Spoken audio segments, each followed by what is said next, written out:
بسم اللہ الرحمن الرحیم۔ اصول فقہ میں ہم یہ عام کی تخصیص کے حوالے سے پڑھ رہے تھے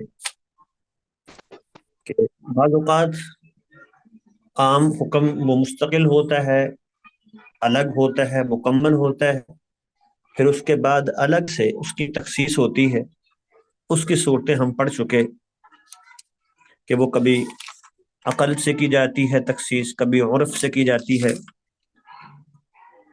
اور کبھی جو ہے وہ حکم کتاب و سنت میں ہی الگ سے موجود ہوتا ہے جس کے ساتھ عام کی تخصیص کی جاتی ہے۔ آج ہم نے دوسرا سبق پڑھنا ہے، دوسرا حصہ، کہ وہ عام جس کی تخصیص اس کے ساتھ ہی ہوتی ہے، کوئی الگ مستقل الگ سے تخصیص نہیں ہوتی، اس کے ساتھ ہی اس کی تخصیص آ رہی ہوتی ہے۔ تو اس کی پہلی صورت ہے استثناء۔ تو استثناء بھی گویا کے معنی میں تخصیص ہی پیدا کر دیتا ہے۔ مثال کے طور پہ یہ ہم نے پہلی مثال پڑھی تھی، من کفر باللہ، جو بھی اللہ کا انکار کرے، ٹھیک ہے، یہ عموم تھا کہ جو بھی کرے گا اس کا حکم یہ ہے، آگے ساتھ ہی تخصیص کر دی الا من اکرہ، نہیں بھی جو مجبور کیا گیا یہ حکم اس کا نہیں ہے۔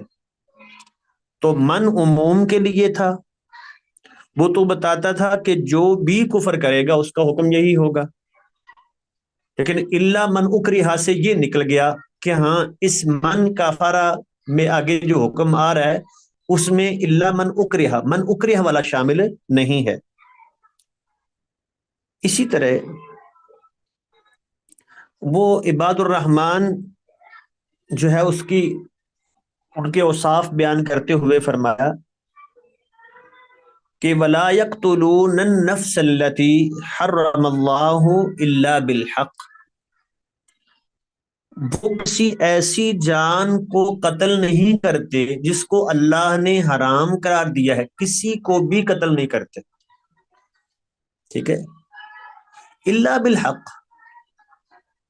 اب یہ تخصیص ہوگی نا، ہاں اگر حق کے ساتھ کرتے ہیں، یعنی کسی قاتل کو وہ قصاص میں یہ قتل کرتا ہے تو یہ عباد الرحمن سے نہیں نکلے گا، کہ اس سے تخصیص ہو گئی۔ اسی طرح قرآن مجید میں والذین یرمون المحصنات ثم لم یأتوا بأربعۃ شہداء، یہ حکم بیان کرتے ہوئے فرمایا کہ فجلدوہم ثمانین جلدہ، یہ لوگ جو الزام لگائیں پھر اس پر 4 گواہ نہ لے کے آئیں تو ان کو 80 کوڑے مارو، اور ولا تقبلوا لہم شہادتا ابدا، آئندہ کبھی بھی ان کی گواہی قبول نہ کرو۔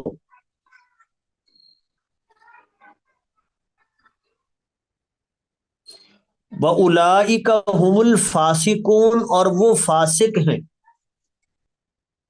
إِلَّا الَّذِينَ تَابُوا، سوائے ان کے جو توبہ کر لیں، یعنی اگر وہ توبہ کر لیں تو پھر وہ فسق سے نکل جائیں گے، ٹھیک ہے نا، ورنہ ان پر حکم تھا فاسق کا، حکم یہ تھا کہ ان کی گواہی قبول نہیں کی جائے گی۔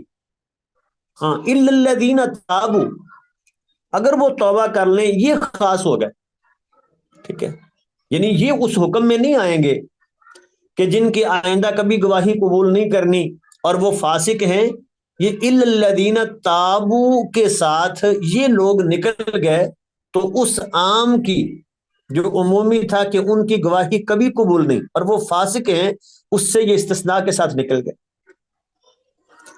اسی طرح ایک اور مثال ہے، فتحریر رقبۃ مؤمنہ، وہ قتل کی بات ہو رہی ہے کہ اگر کسی سے قتل ہو گیا ہے تو پھر کیا کرنا ہے، ایک گردن کو آزاد کرنا ہے، یہ قتل خطا کی شکل میں۔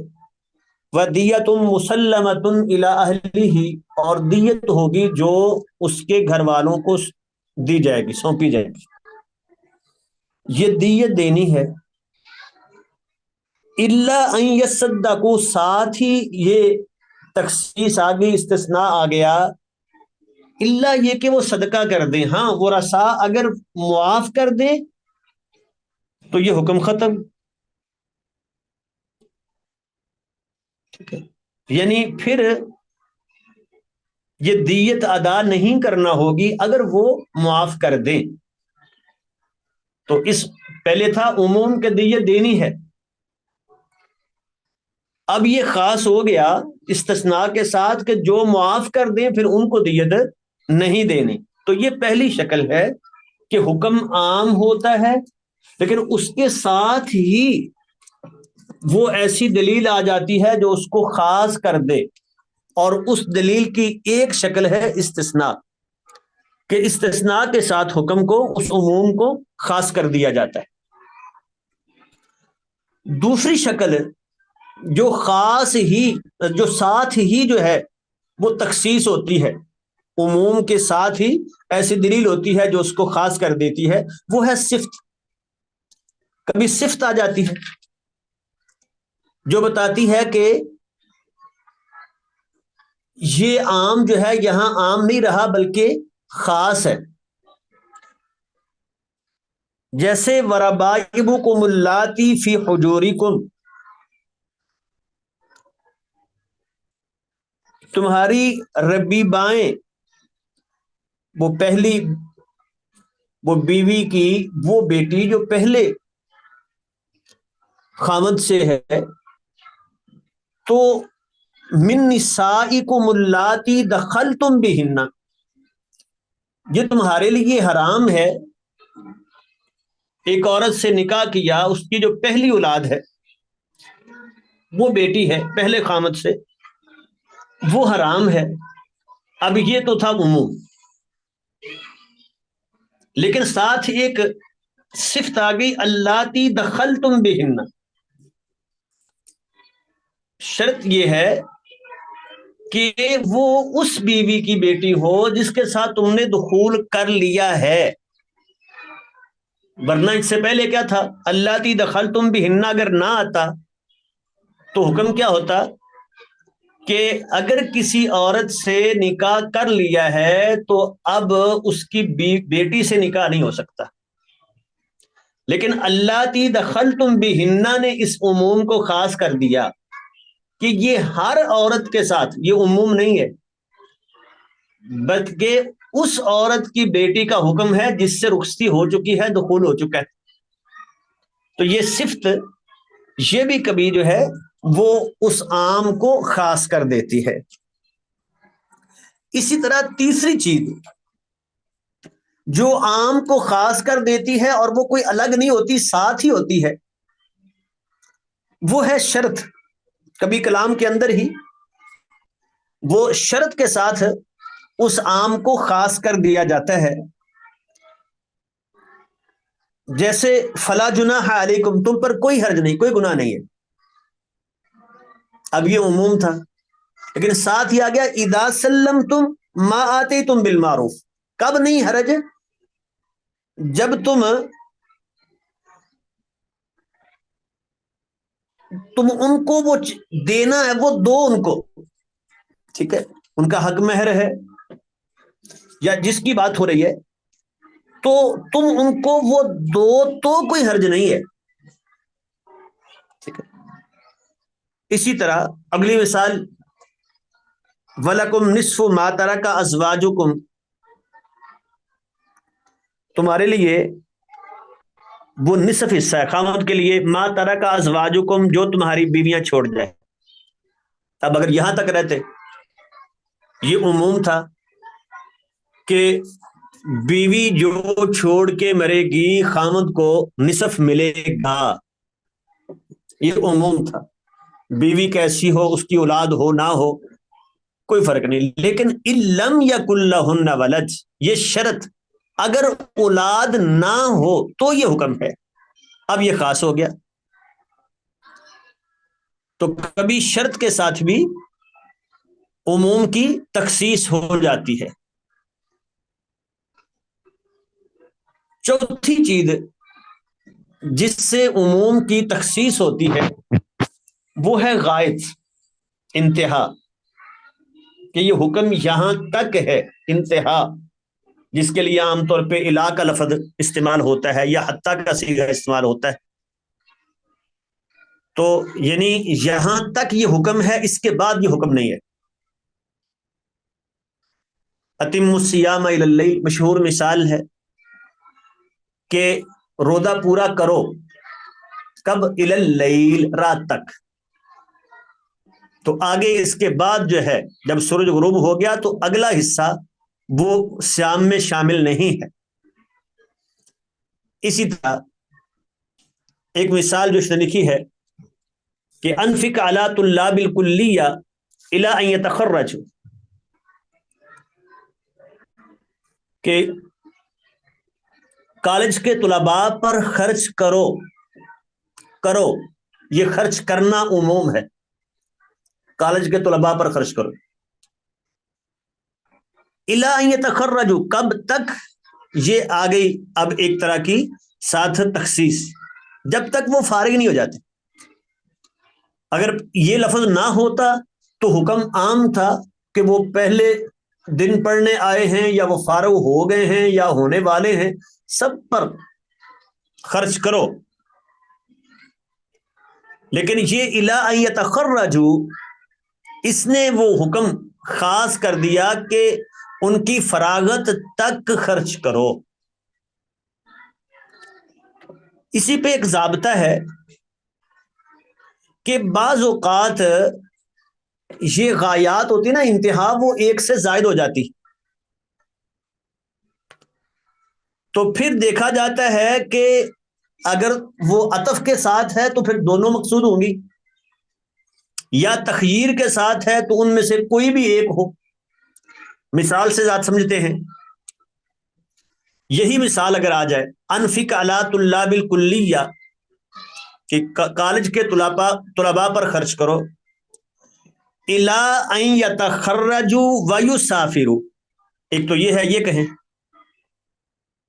کہ وہ فارغ ہو جائیں، ویسافروا الی بلادہم، اور اپنے شہروں کو چلے جائیں۔ تو اب دو غایات آ گئی، یتخرجوا ایک الی کے بعد آئی نا، اور دوسری ویسافروا، تو اب صرف فارغ ہو جائیں تب تک نہیں، جب تک وہ اپنے شہروں کو چلے نہ جائیں، دونوں مقصود ہیں۔ اور اگر یہ انداز یوں ہو کہ لا ان یتخرجوا او یسافروا، او آ جائے تخییر کے لیے کہ وہ فارغ ہو جائیں یا اپنے شہروں کو چلے جائیں، تو پھر دونوں میں سے جو پہلے ہو جائے۔ اگر وہ ویسے درمیان میں چھوڑ جاتے ہیں، یسافروا الی بلادہم، اپنے شہروں کو چلے جاتے ہیں، پھر بھی ختم یہ حکم۔ تو یہ ہے کہ اگر غایات ایک سے زائد ہوں تو اس صورت میں دیکھا جاتا ہے کہ درمیان میں حرف عطف ہے تو پھر دونوں ہی مقصود ہیں، اور اگر تخییر ہے تو ان میں سے جو ایک حاصل ہو جائے پہلے، اس کے ساتھ حکم جو ہے وہ ختم ہو جائے گا۔ اسی طرح ایک اور ضابطہ اور قاعدہ ہے کہ یہ جو ہے نا غایت، انتہا، عام ضابطہ یہ ہے کہ الا کے بعد، یہ غایت بیان ہو رہی ہوتی ہے نا، تو الا کے جو بعد ہے وہ اس کا حکم الگ ہوتا ہے، اور جو پہلے ہے اس کا حکم الگ ہوتا ہے۔ لیکن اگر وہ الا کا ماں بعد بھی الا کے جو ماں قبل جو آ رہا اس کی جنس سے ہو تو پھر وہ ماں بعد بھی حکم میں شامل ہوتا ہے۔ اس کی مثال سمجھتے ہیں، یا ایھا الذین آمنوا اذا قمتم الی الصلاۃ فاغسلوا وجوہکم وایدیکم الی المرافق، جب تم نماز کے لیے کھڑا ہونے کا ارادہ کرو تو اپنے چہروں کو دھو، وضو کرو، وَأَيْدِيَكُمْ إِلَى الْمَرَافِقِ، اور اپنے ہاتھوں کو دھو. إِلَى الْمَرَافِقِ، إِلَى الْمَرَافِقِ، إِلَى کا لفظ آیا کوہنیوں تک یا کوہنیوں سمیت. اگر ہم کہتے ہیں کہ إِلَى کا جو بعد ہے وہ بھی ما قبل کے حکم میں شامل ہے تو معنی یہ ہوگا کہ کوہنیوں سمیت دھونا ہے. اور اگر کہتے ہیں کہ إِلَى کا ما بعد ما قبل کے حکم میں شامل نہیں ہے تو پھر کوہنیاں دھونے کی ضرورت نہیں ہے اس سے پہلے. جیسے أَتِمُّ الصِّيَامَ إِلَى اللَّيْلِ، روزہ پورا کرو رات تک. یہاں رات اس حکم میں شامل نہیں ہے، یہ نہیں کہ پوری رات بھی روزہ رکھنا ہے، رات تک. تو وہاں رات جو ہے وہ حکم میں شامل ہے نہیں، لیکن إِلَى الْمَرَافِقِ میں مرافق حکم میں شامل ہیں، وہ کوہنیوں سمیت دھونا ہے. تو اسی سے قاعدہ یہ بیان کیا جاتا ہے کہ اگر إِلَى کا ما بعد جو ہے وہ ما قبل کی جنس سے ہو تو حکم میں شامل ہوتا ہے. جیسے مرافق کوہنیاں وہ ایدی کی جنس سے ہیں، ہاتھ وہ کندھے تک بولا جاتا ہے، تو یہ مرافق جو ہے حکم میں شامل ہیں. اور إِلَى اللَّيْلِ میں أَتِمُّ الصِّيَامَ إِلَى اللَّيْلِ، وہاں لیل جو ہے وہ ما قبل جو الصیام ہے وہ اس کی جنس سے نہیں ہے وہ. تو جب إِلَى کا بعد والا، إِلَى کا ما بعد وہ ما قبل کی جنس سے نہ ہو تو پھر حکم میں شامل نہیں ہوتا. اگر وہ ما قبل کی جنس سے ہو تو پھر حکم میں شامل ہوتا ہے. تو یہ ضابطہ ہے. تو یہ 4 چیزیں بیان ہو گئیں جو ساتھ ہی تخصیص ہوتی ہے، کوئی الگ نہیں ہوتی، حکم کے ساتھ ہی وہ تخصیص ہوتی ہے. تو وہ استثناء کی شکل میں ہو یا صفت کے صورت میں ہو یا شرط کی شکل میں ہو یا وہ غائب کی شکل میں ہو. اس کے بعد ہے عام کی دلالت. عام کا جو معنی ہے وہ قطعی ہوتا ہے یا ظنی. اس حوالے سے 2 قول ہیں. ایک قول احناف کا ہے، وہ کہتے ہیں کہ عام اپنی دلالت میں قطعی ہوتا ہے جب تک اس میں تخصیص نہ ہو جائے. اگر اس میں تخصیص ہو گئی تو پھر باقی افراد پر بھی اس کی دلالت ظنی ہوتی ہے.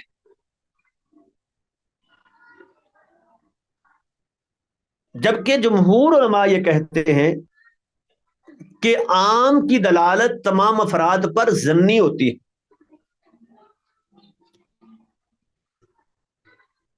احناف کی دلیل یہ ہے، وہ کہتے ہیں کہ عام جو ہے وہ بنایا ہی تمام افراد کے لیے گیا ہے. تو جب ایک حکم عام استعمال ہوا ہے تو اس کا مطلب ہے کہ تمام لوگ اس میں شامل. کوئی احتمال نہیں ہے کہ شاید کچھ لوگ اس میں نہیں ہوں گے. جبکہ جمہور کہتے ہیں نہیں، ما من عام الا له خاص، کوئی عام ایسا نہیں ہوتا جس کی کوئی تخصیص نہ ہو. اس میں تخصیص کا پہلو غالب ہوتا ہے. یہ غالب امکان ہوتا ہے کہ اس میں کچھ نہ کچھ تخصیص ہوگی، اور یہ اتنا غالب ہے کہ فقہاء نے قاعدہ بنا دیا کہ ہر عام کی جو ہے کوئی نہ کوئی تخصیص ہوتی. تو اس لیے وہ کہتے ہیں کہ عام جو ہے اس کی دلالت اپنے عموم پر، تمام افراد پر جو سام میں آ رہے ہیں ان پر وہ ظنی ہے، وہ قطعی نہیں ہے. اب اس کے بعد اگلا مسئلہ ہے کہ قرآن مجید کے کسی عموم کی تخصیص قرآن کے ساتھ قرآن کی دوسری جگہ پہ ہو وہ تو کوئی شک نہیں ہے. اسی طرح قرآن کی تخصیص قرآن کے عموم کی خبر مشہور سے یا خبر متواتر سے ہو، یہ بھی سارے مانتے ہیں. ایک مسئلہ ہے خاص طور پہ کہ کیا قرآن کی تخصیص خبر واحد سے ہو سکتی ہے؟ تو اس میں اختلاف ہے. بعض لوگوں کا موقف یہ ہے کہ قرآن چونکہ قطعی ہے اور خبر واحد ضمنی ہے، لہذا قرآن کے عموم کی تخصیص خبر واحد سے نہیں ہو سکتی. یہی وہ اختلاف ہے جس کی بنا پر ہمارے ہاں یہ مشہور مسئلہ ہے فاتحہ خلف الامام کا، کہ امام کے پیچھے جو ہے وہ فاتحہ پڑھنی ہے یا نہیں. جو کہتے ہیں کہ نہیں پڑھنی تو وہ کہتے ہیں قرآن کہتا ہے وَإِذَا قُرِئَ الْقُرْآنُ فَاسْتَمِعُوا لَهُ وَأَنصِتُوا، جب قرآن پڑھا جائے تو فَاسْتَمِعُوا، خاموش رہو بس. تو پڑھ نہیں سکتا چونکہ خاموشی کا حکم ہے. فَاسْتَمِعُوا لَهُ وَأَنصِتُوا، ہاں فَاسْتَمِعُوا لَهُ، غور سے سنو، وَأَنصِتُوا، اور خاموش رہو. خاموشی کا حکم ہے، غور سے سننے کا حکم ہے. اور لا صلاۃ لمن لم یقرأ جو ہے وہ عموم ہے. اس عام، یہ خبر واحد ہے، ہم اس خبر واحد کے ساتھ اس عموم کو خاص نہیں کر سکتے. ٹھیک ہے، لیکن بہت ساری مثالیں ایسی ہیں جہاں سب مانتے ہیں کہ قرآن کے عموم کی تخصیص خبر واحد سے وہ ہوئی ہے، اس کو سب مانتے ہیں. تو اس لیے صحیح بات یہی ہے کہ قرآن کے عموم کی تخصیص ہو سکتی ہے خبر واحد کے ساتھ. بے شک جو لوگ وہ اس موقف کے قائل نہیں، وہ وہاں کوئی نہ کوئی تعویل کرتے ہیں کہ جی یہ خبر واحد نہیں ہے، یہ مشہور ہے، حالانکہ وہ محدثین نے اس کو خبر واحد کہا ہے. وہ خبر واحد ہے، وہ اس معنی میں مشہور نہیں بنتی. مثال کے طور پہ حرمت علیکم المیتہ، یہ عموم ہے کہ مردار تم پر حرام ہے. اب اس کا تقاضا کیا تھا؟ یہ عام تھا کہ جو بھی مردار ہو، وہ مچھلی بھی آ گئی، لیکن حدیث نے اس کو خاص کر دیا، وہ خبر واحد ہے. هو الطہور ماؤہ والحل میتتہ. ٹھیک ہے، کہ سمندر کا پانی جو ہے وہ پاک ہے اور اس کا مردار حلال ہے. اوپر کیا تھا؟ حرمت علیکم المیتہ، مردار حرام ہے جو بھی. اور اس نے خاص کر دیا کہ نہیں، سمندر کا مردار، وہ مچھلی کا یہ حکم نہیں ہے. اسی طرح قرآن مجید نے کہا کہ یوصیکم اللہ فی اولادکم للذکر مثل حظ الانثیین، وراثت کا حکم بیان کر دیا. اولاد اس کا حصہ ہے یہ. اب اس کا تقاضا کیا تھا؟ جو اولاد ہے، بیٹا ہے، بیٹی ہے، وہ مسلمان ہو، وہ کافر ہو، وہ جو بھی ہو، اس کو یہ حصہ ملے گا. یہ عموم ہے، اولادکم. لیکن حدیث نے کہا لا یتوارث اہل ملتین شتى، دو مختلف جو ملتوں کے لوگ ہیں وہ ایک دوسرے کے وارث نہیں بنیں گے. وہ باپ ہے، وہ بیٹا ہے، یہ سارے. ورنہ قرآن میں تو عموم تھا کہ باپ ہے تو اس کا یہ حصہ ہے، ماں ہے تو اس کا یہ حصہ ہے، بیٹا ہے تو اس کا یہ حصہ ہے. لیکن حدیث نے بتایا کہ اگر وہ مختلف ادیان کے ماننے والے ہیں تو پھر ایک دوسرے کے وارث نہیں ہوں گے. کوئی کافر مسلمان کا وارث نہیں ہوگا، مسلمان کافر کا وارث نہیں ہوگا. اسی طرح قرآن نے عموم کہا والسارق والسارقۃ فاقطعوا ایدیہما، کہ چور وہ مرد ہو یا عورت، ان کا ہاتھ کاٹ دو. اب یہاں چور کہا ہے، جو 1 روپے کی بھی چوری کرتا ہے وہ چور ہے. اس عموم کا تقاضا تو یہ ہے کہ 10 روپے کی چوری پر بھی ہاتھ کاٹا جائے، کیونکہ قرآن نے عموم کہا ہے والسارق والسارقۃ. لیکن حدیث نے کہا کہ ربع دینار، دینار کا چوتھا حصہ اگر اس سے کم میں چوری کرتا ہے تو ہاتھ نہیں کاٹا جائے گا. اب سب نے اس کی تخصیص کی. مانا کہ ہاں اس سے کم اگر ہے تو پھر ہاتھ نہیں کاٹا جائے گا، حالانکہ یہ بھی خبر واحد ہے۔ تو اگر خبر واحد سے تخصیص نہیں ہو سکتی تو پھر یہ سارے احکام جو ہیں ان میں فرق کرنا پڑے گا، کہنا پڑے گا کہ وہ چور چاہے 10 روپے کی چوری کرنے والا ہو، اس کا ہاتھ کاٹا جائے گا۔ اسی طرح حدیث میں ہے کہ لا تنکح المرأة علی عمتها ولا علی خالتها، ٹھیک ہے، کہ عورت جو ہے پہلے اگر اس کی پھوپھی سے نکاح ہوا ہے یا خالہ سے نکاح ہوا ہے تو پھوپھی اور بھتیجی خالہ اور بھانجی کو ایک نکاح میں جمع نہیں کر سکتے، جبکہ قرآن مجید میں جو حکم بیان ہوا تھا حرمت علیکم امہاتکم ساری بیان کر کے، وہاں کہیں یہ بیان نہیں ہوئی۔ اور اس کے بعد یہ تھا وَأُحِلَّ لَكُم مَا وَرَاءَ ذَلِكُمْ، عام یہ تھا کہ ان کے علاوہ جو ہیں وہ ساری حلال ہے۔ تو اس عموم کا تقاضا یہ تھا کہ قرآن میں وہ جو رشتے بیان ہو گئے ہیں حرام، وہ بیٹیاں ہیں، وہ مائیں ہیں، وہ بہنیں ہیں، ٹھیک ہے، وہ پھوپھیاں ہیں، جتنے بیان ہو گئے ان کے علاوہ اور کوئی رشتہ حرام نہیں ہے، چونکہ عموم کا تقاضا یہ ہے اور خبر واحد سے خاص کر نہیں سکتے۔ تو ہم کہتے جی قرآن کا عموم یہ کہتا ہے اور یہ خبر واحد ہے، لہذا اس کے ساتھ قرآن کے عموم کو خاص کر نہیں سکتے، تو ان سے نکاح ہو سکتا ہے، جبکہ حدیث نے کہا کہ نہیں، اگر پہلے پھوپھی کے ساتھ نکاح ہوا ہے تو اب اس کی بھتیجی کے ساتھ نکاح نہیں ہو سکتا اکٹھی دونوں، یا پہلے بھتیجی کے ساتھ ہے تو پھوپھی کے ساتھ نہیں ہو سکتا۔ اسی طرح خالہ اور بھانجی ایک نکاح میں اکٹھی نہیں ہو سکتی۔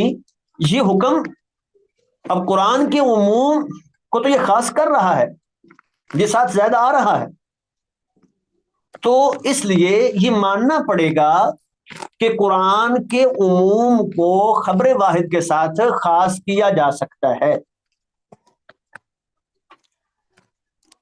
اچھا، جو لوگ وہ کہتے ہیں کہ نہیں کر سکتے قرآن کے عموم کی تخصیص خبر واحد کے ساتھ نہیں کر سکتے، وہ کہتے ہیں جی یہاں ان ساری دلیلوں میں دو وجہ ہیں، یا تو یہ ہے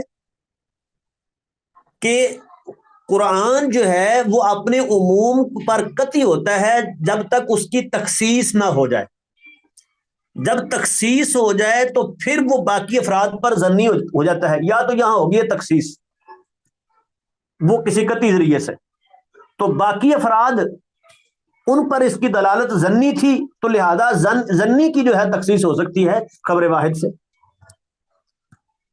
یا دوسرا جواب یہ دیتے ہیں اور اس کی وہ مثال بھی دیتے ہیں، کہتے ہیں دیکھیں یہاں وَأُحِلَّ لَكُم مَا وَرَاءَ ذَلِكُم جو تھا نا کہ باقی ساری حلال ہیں، تو قرآن میں دوسری جگہ آیا لا تنکحوا المشرکات، مشرکہ عورتوں سے نکاح نہ کرو، پہلے اس سے یہ نکل گئی کہ ما وراء میں باقی میں مشرکات بھی آتی تھی، اس کا مطلب تو یہ بنتا تھا کہ مشرکہ عورتیں اگر ان سے بھی نکاح ہو سکتا ہے، تو جب قرآن کی دوسری آیت سے اس کو خاص کیا تو اب وہ اس کی دلالت ظنی ہو گئی، اب قطعی نہیں رہی، تو اب جب ظنی ہے تو پھر اس کی تخصیص جو ہے وہ خبر واحد سے ہو سکتی ہے۔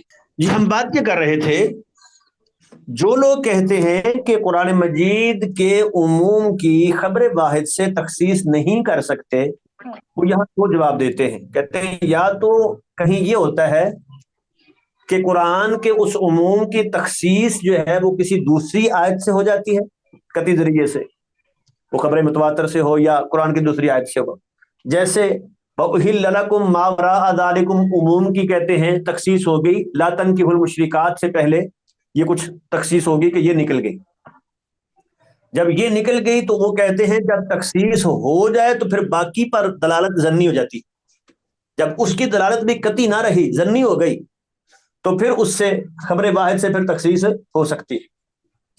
اور دوسرا انداز یہ ہوتا ہے، کہتے ہیں نہیں جی اصل میں جس حدیث سے اس کی تخصیص ہوئی ہے وہ خبر واحد نہیں ہے بلکہ وہ مشہور ہے یا متواتر ہے، ٹھیک ہے، تو اس کو وہ خبر مشہور کہہ کے کہتے ہیں جی خبر مشہور سے ہو جاتی، حالانکہ ایسی احادیث جو ہیں وہ خبر مشہور نہیں ہے. مشہور تو وہ ہے نا جس کی کم از کم 3 سندیں ہوں، تو وہ مشہور نہیں ہوتی. اکثر احادیث ایسی ہیں، اس کے باوجود جو ہے اس کی تخصیص وہ کرتے ہیں. اور میں نے بتایا کہ جمہور کا جو موقف ہے وہ کہتے ہیں کہ تخصیص ہو سکتی ہے، ٹھیک ہے، اسی لیے وہ یہاں کوئی ان کو تعویل کی ضرورت نہیں. وہ کہتے ہیں خبر واحد کے ساتھ قرآن کے عموم کی تخصیص جائز ہے. اللہ اکبر. اسی طرح دوسرا مسئلہ ہے کہ عام کی اقسام. تو عام کی اقسام کے حوالے سے 3 قسمیں ہیں. ایک وہ ہے ایسا عام کہ جس کے ساتھ قطعی دلیل ہوتی ہے جو بتاتی ہے کہ اس کی کوئی تخصیص نہیں ہے، یہ بالکل عام ہے اپنی اصل پر، اس میں کوئی تخصیص نہیں ہے. جیسے وَمَا مِن دَابَّةٍ فِي الْأَرْضِ إِلَّا عَلَى اللَّهِ رِزْقُهَا، کوئی جاندار ایسا نہیں، سب کے لیے یہی حکم ہے کہ اس کا رزق اللہ کے ذمہ، اس سے کوئی مستثنا نہیں ہے. یہ جو ما من دابہ، یہ جو نفی کا اسلوب آیا نا، اس نے بتا دیا کہ کوئی بھی اس سے خاص نہیں ہے، اس کی تخصیص نہیں ہو سکتی. اور دوسرا وہ عام ہوتا ہے کہ جس کے ساتھ دلیل ہوتی ہے جو بتاتی ہے کہ لفظ عام ہے لیکن اس سے مراد خاص ہی ہے،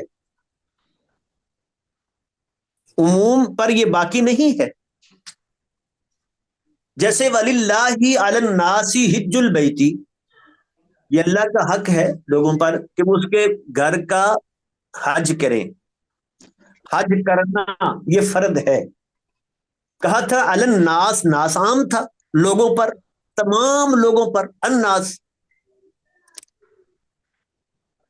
لیکن ساتھ ہی آ گیا من استطاع الیہ سبیلا، اس نے تخصیص کر دی کہ بھئی یہ حکم سب کے لیے نہیں ہے، جو استطاعت رکھتا ہے یہ حکم اس کے لیے ہے. تو یہ ہے کہ عام کی تخصیص وہ بالکل ساتھ ہی جو کہ موجود ہے، قطعی پکی بات ہے کہ یہ عام نہیں ہے. اسی طرح واقیم الصلاۃ، نماز قائم کرو، حکم ہے. عموم تو یہ تھا کہ ہر ایک کے لیے یہ حکم، لیکن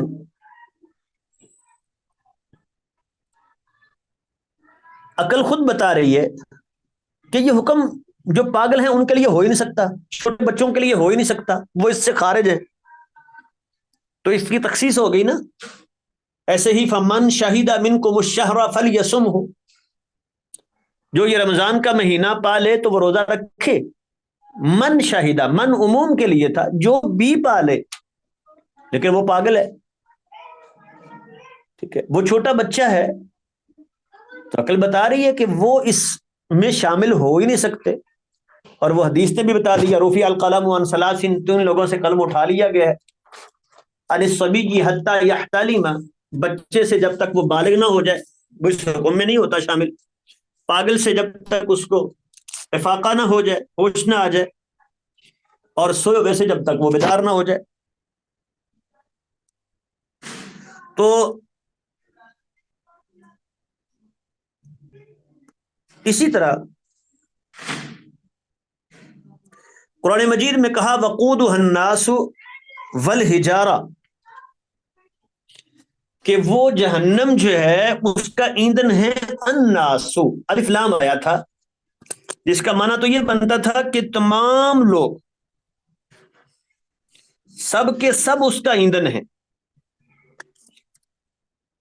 لیکن ہمیں دلیل نے بتا دیا کہ سب یہاں مراد نہیں ہے. قرآن نے کہا ان الذین سبقت لهم منا الحسنى اولئک عنها مبعدون، کہ جن لوگوں کی نیکی سبقت لے گئی وہ اس جہنم سے دور کیے جائیں گے. اب پتہ چل گیا کہ یہاں الناس جو ہے وہ عام نہیں ہے، بلکہ پکی بات ہے کہ یہ خاص کچھ لوگ مراد ہیں، سارے اس سے مراد نہیں ہیں۔ اور تیسری قسم ہوتی ہے ایسا عام جس کے ساتھ کوئی کرینہ نہیں ہوتا جو یہ بتائے کہ اس میں تخصیص ہے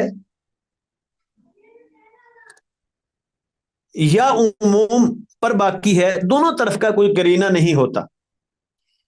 تو عام کی یہ تین صورتیں ہوتی ہیں جی۔ اس کے بعد جو ہے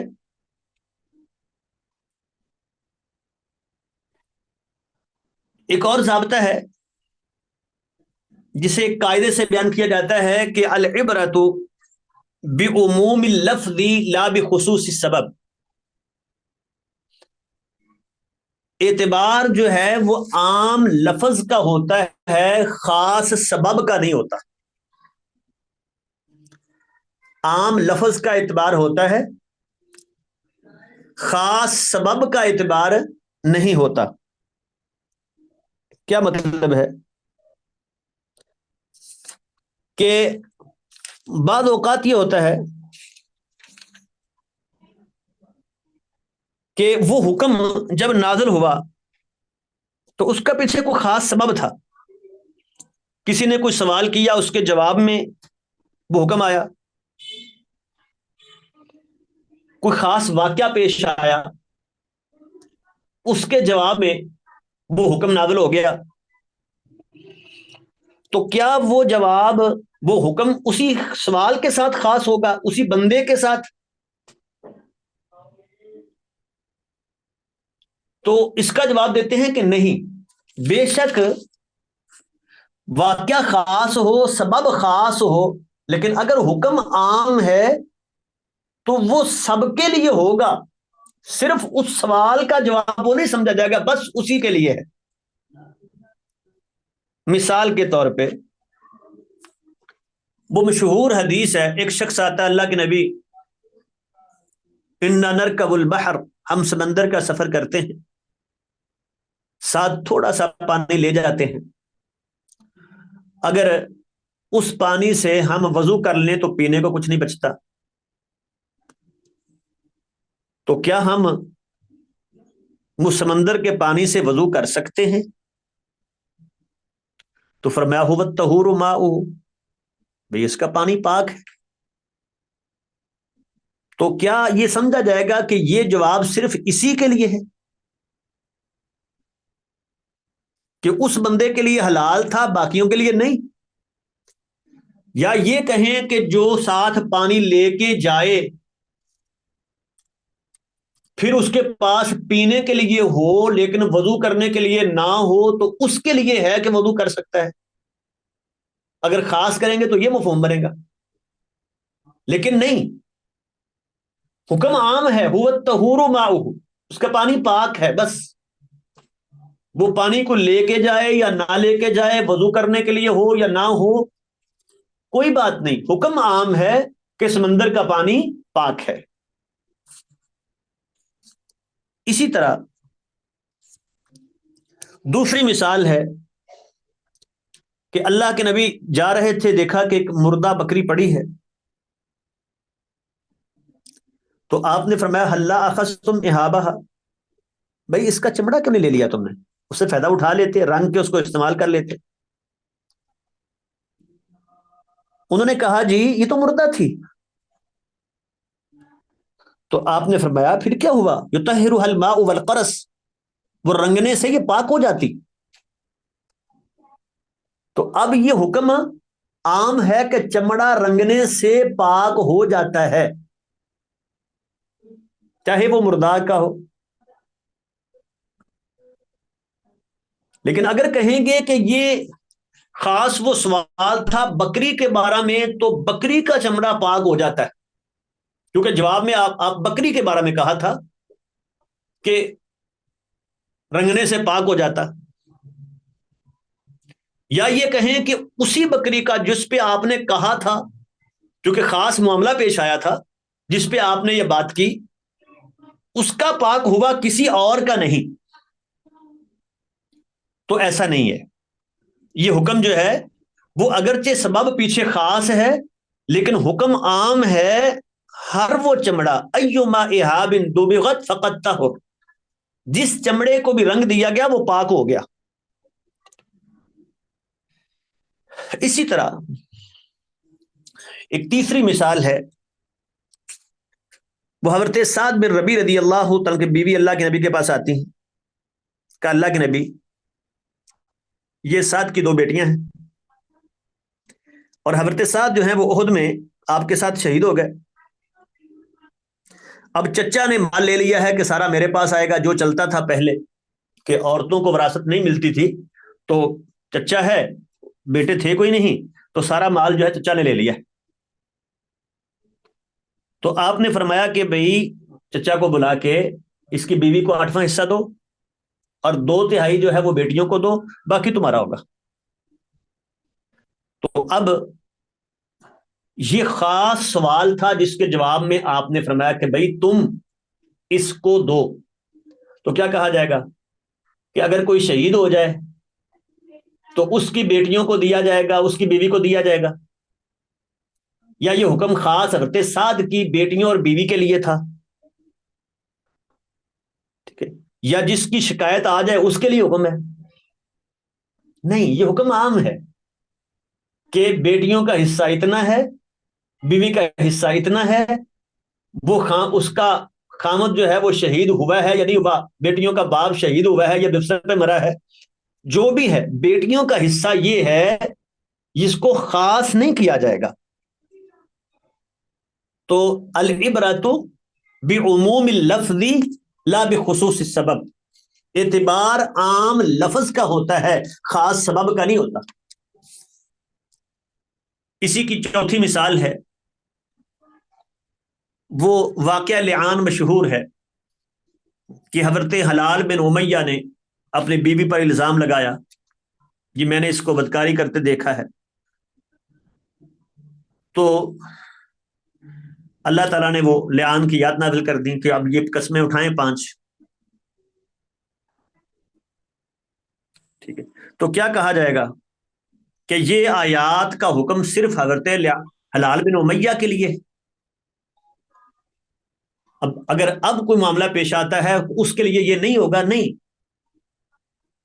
اعتبار خاص سبب کا نہیں کہ خاص سوال تھا، واقعہ پیش آیا تھا حلال بن امیہ کا، تب یہ آیتیں نازل ہوئی تھیں، لہذا یہ ان کے سوال کے جواب میں تھیں یا ان کے واقعے کے ضمن میں تھیں، تو بس ان کے ساتھ خاص ہے، بعد میں نہیں.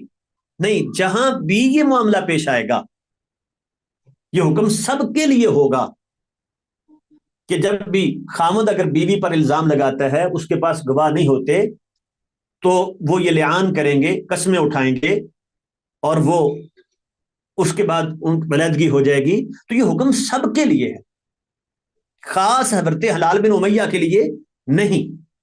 تو یہ معنی ہے العبرۃ بعموم اللفظ لا بخصوص السبب، کہ اعتبار عام لفظ کا ہے، خاص سبب کا اعتبار نہیں ہوتا.